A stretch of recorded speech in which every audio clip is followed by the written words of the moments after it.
the immediate task ahead. What I have now to say is in the nature of a generalization.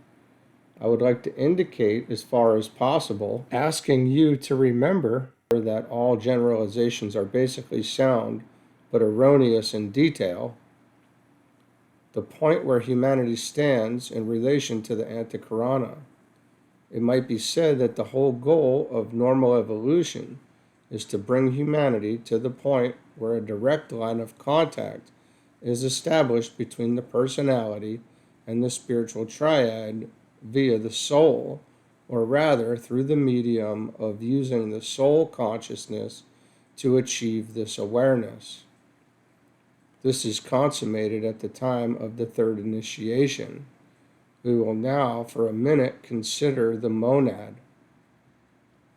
I would remind you that there is an analogy in the relation between personality and soul to that between the triad and the monad. This is an analogy that is essentially complete from the standpoint of consciousness, but not from the standpoint of form. What finally takes place at the most advanced stage of development is the complete fusion of the unified personality and soul with the unified monad and spiritual triad. Only when this has been truly accomplished is there the complete release of the lives informing our solar system from all form control. Bear this carefully in mind, realizing the significance of the word service used so frequently in the occult science, and realizing also the fact that for aspirants and disciples, the immediate task ahead is 1. To bring about the at-one-ment of soul and body through the medium of alignment, and 2. To build the ANTAHKARANA using the 6 modes or means outlined by me previously, and thus evoke response to the triad. The thought of alignment, invocation, evocation are the 3 major ideas for you to hold in mind as we proceed with this study.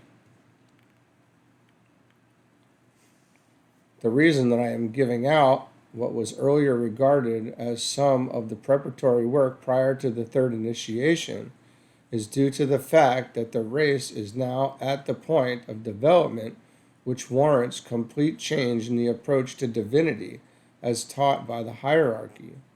This does not mean that past teaching is abrogated, but it is shifted back to the earlier stages on the path of discipleship, whilst the teaching given in those stages now becomes the work done by the aspirants upon the probationary path. Emphasis has been laid upon purification, upon the need for the development of the Christ life, upon the mystical vision, and upon philosophy. Occult truths have been given to the race and have evoked much interest, criticism, and discussion. They have appealed to all types of mind. They have been distorted and misapplied. Nevertheless, they have been instrumental in aiding advanced aspirants to move forward onto the path of discipleship with a paralleling moving forward of accepted disciples. Once firmly established upon the path, the truths become self-evident, and individual application and verification can be made, leading the disciple inevitably to the portal of initiation. The race as a whole stands now at the very entrance to the path of discipleship. The racial gaze is forward to the vision, whether it is the vision of the soul, a vision of a better way of life, of an improved economic situation, or of a better interracial relationship. That this vision is oft distorted, that it is materially oriented, or only partially seen is sadly true. But in some form or another, there exists today an appreciable grasp of the new and desirable by the masses, a thing hitherto unknown. In the past, it was the intelligentsia or the elect who were privileged to have the vision. Today it is the mass of men. Humanity, therefore, as a whole, stands ready for a general alignment process and this is the spiritual reason which lay behind the world war. The sharp sears of sorrow must separate the real from the unreal. The lash of pain must awaken the sleepy soul to exquisite life. The wrenching away of the roots of life from the soil of selfish desire must be undergone, and then the man stands free. So runs the old commentary in one of its more mystical stanzas. Thus it points prophetically to the close of the Aryan race, not a close in the sense of completion, but a closing of a cycle of mental perfecting, preparatory to a cycle wherein the mind will be rightly used as an instrument of alignment, then as the searchlight of the soul, and as the controller of the personality. For the masses, under the slow process of evolution, the next step forward is the aligning of the soul and the form, so that there can be a blending in consciousness, following on a mental appreciation of the Christ principle and its deep expression in the life of the race. This is something which can be seen quite clearly emerging if you have the eyes to see.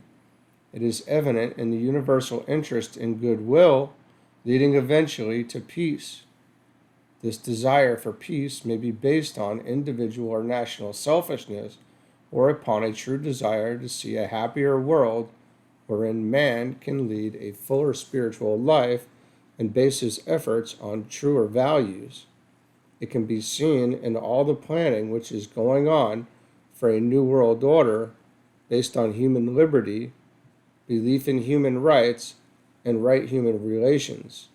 It is demonstrating also in the work of the great humanitarian movements, the welfare organizations, and the widespread evocation of the human mind through the network of educational institutions throughout the world. The Christ spirit is expressively present, and the failure to recognize this fact has been largely due to the prevalent human effort to explain and interpret this phase solely in terms of religion, whereas the religious interpretation is but one mode of understanding reality. There are others of equal importance.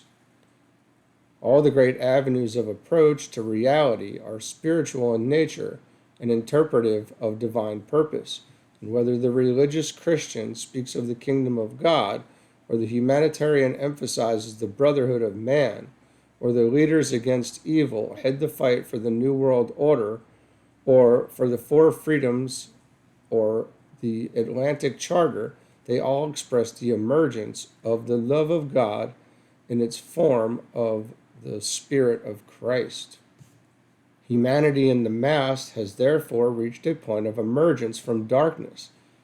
It has itself evoked the reaction of the powers of evil, and hence their attempt to arrest the progress of the human spirit and to stop the onward march of the good, the true, and the beautiful. Aspirants and probationary disciples are occupied with a definite process of focusing their consciousness in the soul. This process falls into two parts: an intensification of the personality life so that it is developed to its highest individualistic powers, and a process of moving forward into the light and of conscious soul contact. This involves the earlier stage of the alignment process, which is a mode of focused, concentrated effort according to the ray and life purpose of the soul. This may take the form of a profound application to some scientific endeavor or a deep concentration on the spiritual work of the world, or it may be a complete dedication to humanitarian effort. It matters not. I would call your attention to that statement. In every case, the motivating power must be betterment. It must be carried forward by extreme effort, but given right motive and the effort to develop simultaneously a good character and a stable purpose, the aspirant or probationary disciple will eventually find that he has succeeded in establishing a definite soul relation, he will have discovered that the path of contact between soul and brain via the mind has been opened, and that he has mastered the first stage in the needed alignment process. When this has been accomplished, the man passes on to the path of discipleship and can undertake the work I am outlining for you in this treatise. Thus, you can see how the entire human family has reached a central and most important point upon the evolutionary path. The immediate path ahead for all, each in his own place, is to stand with right orientation, undeterred by circumstances, and then unflinchingly move forward. I have given you the 6 methods of building the ANTAHKARANA, and as we proceed to take up our next point, I would have you refer to them at frequent intervals.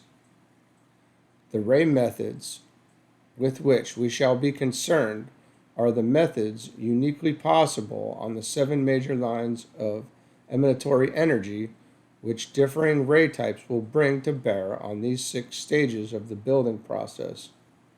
All disciples on all these 7 rays use the same building technique of intention, visualization, projection, invocation and evocation, stabilization, and resurrection.